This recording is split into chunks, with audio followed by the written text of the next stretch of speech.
Good morning, YouTube. Welcome back. Hey, we're back with another episode of Yu-Gi-Oh! Card openings.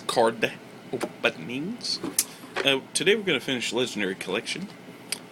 Yu-Gi-Oh! Legendary Collection. And yeah, we had started on this a couple parts ago, but we're going to go ahead and finish knocking it out. Let's see. There you go. Awesome game board. And let's see. I think last time we were in the middle of... let me see if I got this set up here. Stabilized. I'm stabilized and I will be struck by you. Yeah, I want to make me do all these things to you. I'm paralyzed and I will be struck by you. Sorry guys. As usual, kind of fix the video in the middle of the video. As you guys can tell, I'm more of the laid back, LPer or YouTuber. Is that gonna work? Almost. Okay. There we go. I think I got it now, bud. Heck yeah. Oh! Almost, Josh. Almost done. There we go. Now that looks pretty cool, huh? Yeah. Yeah, buddy. Alright. Now, let's see. The packs we have left are Pharaoh Servants and Blue Eyes White Dragon, Legendary with Blue Eyes White Dragon. And I think we had the first 3 OG packs left, and I think we were on the Metal Raiders pack, so I'll go ahead and start on that. We have Stim Pack, classic, censored card. I think I may have went over some of these, but it's okay. We're continuing the next part. Winged Dragon, Guardian of the Fortress. Pumpkin! Oh yeah, I remember, because I got this and I was like, pump it up. Well, that's okay. Some of you may have kind of skipped in between parts, so. Biquity Box. Oh yeah, I think this is the card I ended on, because I remember saying it's still one of the cards I'm scared of to this day. I mean, look at that thing. That is just creepy, man. And our next card is Hoshiningen for our rare. Still pretty usable, pretty good. So, all right. And next card is Destroyer Golem, or is it Golem? I like Golem. Next card, we've got a Trent. Looking like one of those trees off of Lord of the Rings. Yeah, believed to be immortal. And we got a Dragon Piper. Classic. It has good defense, if nothing else. 1800. Pretty good card. And, oh yeah, the Musician King.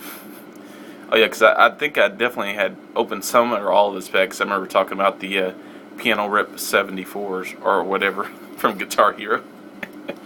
Anyway, it's okay. Even if I did do some of that pack, I don't mind recapping just to make sure we covered it all. And next to last pack, wish me luck. I'm going to flip it upside down. And yeah, one that's face up is the Blue Eyes White Dragon. So we will open that. The Blue Eyes White Dragon. The Blue Eyes White Dragon. Hey, wish me luck, guys. Hey, hopefully we'll pull like a Raigeki or a... Man, how awesome would an Ultra like Monster Reborn be out of here? That'd be so just classic, bro. Alright, we have a Ray and Temperature. Oh, wow. Pretty classic card there. And we have a Yami. Field card. We have a Witty Phantom. Wow, this card is so classic. Let me read the flavor text. Witty Phantom, Dark, 4 stars, 1400 attack, 1300 defense. Fiend type, dressed in a night black tuxedo. This creature presides over the darkness. That is just classic, bro. Next card is a Wasteland. Okay, alright, not bad. So we have 2 magic cards, 2 monster cards. Can we pull an awesome Ultra? I hope so. Oh, what we got? Oh, and we got a... Oh, no, just a regular rare. But this is actually a good one. Aquamador. It's a water attribute, so of course, right up my alley, right? I would get this card, have enough lead liking. But it has 2,000 defense and 1,200 attack. A wizard of the waters that conjures a liquid wall to crush any enemies that oppose him. Ha ha ha ha. It's awesome. And we have a forest. Wow, we got almost every field card in this pack. That's kind of interesting. It's actually a good thing, by the way. And we have a green Phantom King. This youthful king of the forest lives in a green world abundant with trees and wildlife. Behold, as the majestic bear goes down and stalks his prey, he sinks his claws into the victim, but the green Phantom King shall protect his elvish friends. Oh, me and my Crocodile Dundee voice. And we have Lesser Dragon. Awesome. Very awesome. Classic card used to fuse into Metal Dragon. So, very good. Very good. And I think I have the Metal Dragon fusion net, actually. I've been needing Lesser Dragon. So that's actually a good pull for us. For me, anyway. Next pack is Pharaoh Servant. So, can we pull a nice super out of here? Or? Now, Pharaoh Servant as a set, yeah, it was more of an expansion set. Not really. Yeah, I did have like the Toon Monsters and Relinquished. I think it has Thousand Eyes Restrict. Don't quote me on that, but by the way, just to let you guys know, if you pick up a Pharaoh Servant pack, don't expect too many monster cards in the pack because the trap to the spell and trap ratio in the set as a whole is just completely. There are like, let me just say, there are a lot more new trap cards and new styles of trap cards in this set as a whole. In fact, this was the first set to feature like a wide variety of continuous spells and continuous trap cards, and they're mainly cards to use to counter the most common strategies. But like DNA surgery is in here, and man, if we pull that in OG DNA, that's actually really good. It's worth a lot of money. So, anyway, without further ado, let's hope we pull like a ultimate Blue Eyes Toon Dragon or something. An ultra. How cool would that be, man? Last pack, pull an ultra Blue Eyes Toon Dragon, or a Toon Summon Skull or something. All right, wish me luck, guys. And we have a Burning Land. Whoosh. And we have a. This is Reign of Mercy, right? Yeah, look at me and my memory. Look at that. That's a beautiful card, though. Definitely one of my favorites to put in a water style deck, just because, artwork. Next we have one of my favorite cards to pronounce. Dokuro Yaiba. Dokuro Yaiba. It's actually a fire type that's a fiend, but look at that thing. It's a giant, like, kind of boomerang. I'll read the text. 3 stars, fire type, fiend type, fire attribute, 1000 attack, 400 defense, a boomerang with brains that will pursue a target until the ends of the earth and then return to its master.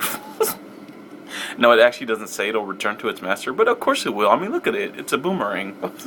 Come on, bro. Oh, okay. This is one of the cards I was talking about. Yeah, Light of Intervention. This was a good early continuous counter to Flip Effects, which were, believe me, abundant as I don't know what in Metal Raiders. Let me just think of some of the good ones. Oh, I don't know. Penguin Soldier, Magician of Faith, Man-Eater Bug, even some of the later sets, Cyber Jar, Fiber Jar, Morphing Jar. This was a very good counter to... Because some people would run a deck-out deck with Morphing Jar. Because, I mean, back then, you wouldn't know you were allowed anything. So people would run 3 Morphing Jars, like 3 Morphing Jar number 2s, 3 Cyber Jars, and just try to flip you out. 3 Penguin Soldiers, 3 Magician of Faith. And, yeah, they would just try to annoy you. Well, this was a good kind of counter for that type of deck. So... Anyway, because it makes all monsters have to be played face up. Which means, yeah, Flip Effects aren't going to work, so... Next card, and we have a rare. Is this Appropriate? I think it is. Yes. So there we go. Actually, this is, even today, this is still a really good card. And let me explain what it does. It's a continuous trap, and it says activate only after your opponent draws a card outside of the draw phase. Okay. Which happens a lot. Then, after that, each time your opponent draws a card or cards outside of the draw phase, you get to draw 2 cards. So yeah, this is a really, really good card. For the sole fact that, well, every deck I can think of, yeah, the most professional players will have about 5 different cards that let them draw additional cards. And hey, the other thing about appropriate is you can actually include cards in your deck that make both players draw cards. Oh, for example, let me think. Card destruction. You could also use like the Bistro Butcher, or Chainsaw Insect, because you see those cards make your opponent draw. You know what I mean? So, and then you could still chain this card's effect. You could also include some other cards. Disturbance Strategy, really good card. It forces your opponent to shuffle their hand into their deck and then redraw the same number of cards. And obviously that's a good thing if you're using appropriate, because I mean they're not gaining anything. You know, you're shuffling, and in fact you might actually disturb their strategy. So there you go. And of course there's a bunch of other cards that my favorite way to use appropriate, is with like Dark World Dealings, or like, well, cards that make both players draw just 1 card. You know, and there are many cards out there like that. Yeah, anyway. That's appropriate. Really good card even today. Yeah. Pretty good. Anyway, moving on. We got what do we got? Oh, Invitation to a Dark Sleep. Next card. We have the All-Seeing White Tiger. And we got, what else? Infinite Dismissal, good trap card. What this does is, it countered this actually kind of countered one of the very, very early strategies of, because I remember the Gravity Bind strategy. This is what this countered early on. Some people back in the day would run Gravity Bind, and of course they still do today. It's different today because all the level 3s and under that you can run with the Gravity Bind deck, they can now use effects and stuff. Well, back in the day, they didn't have that. So what people would do was kind of the same strategy I was mentioning earlier with the flip effects and, the different kind of chains. But what they would do is have Gravity Bind out and have all these, like, effect monsters, flips or whatever else. And, well, Infinite Dismissal was also a counter to that, much like Light of Intervention, because, yeah, it will destroy level 3 or lower monsters that are flip summon or normal summon. So, people would often, like, try to combo, I don't know, let's say, here's a good level 3 or lower combo. Magician of Faith plus Penguin Soldier. Why? Well, simply, you can reuse, and if you have Gravity Bind out, and all your opponent has is level 4s, which happened. It happened back in the day quite often, where you would run up against, like, because I remember running that style deck myself, the level 3 or lowers in Gravity Bind. Well, you would often run into people who were just running simple power decks, like one of Kaiba's early decks. The problem with those decks is, just 1 card can stop them, Gravity Bind.